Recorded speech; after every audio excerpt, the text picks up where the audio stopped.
Ang pusa ng palengke guys na gusto na naman magpampon.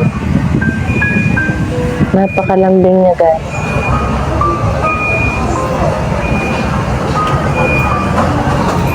At kamukhang kamukha niya ang favorite kong pusa na si Ingrid.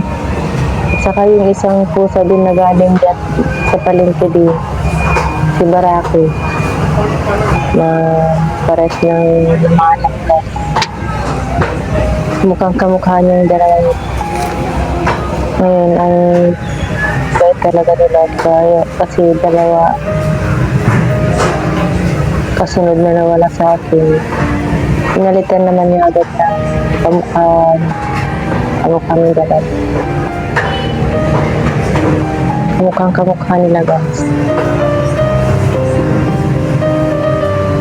Hirap tiisin guys ang apat na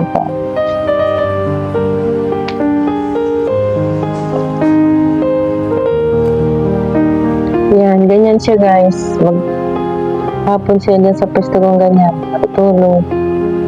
Aalis saglit, babalik na naman. Hindi na siya ba umalis dyan. Aalis lang pag nagsasara na ako ng pwesto ko.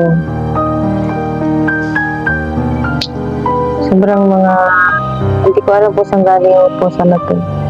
Siguro tinapon to sa palengke kasi ginagawang tapunan ng palengke guys. Kalungkot lang, maraming owner na ganyan, walang awa.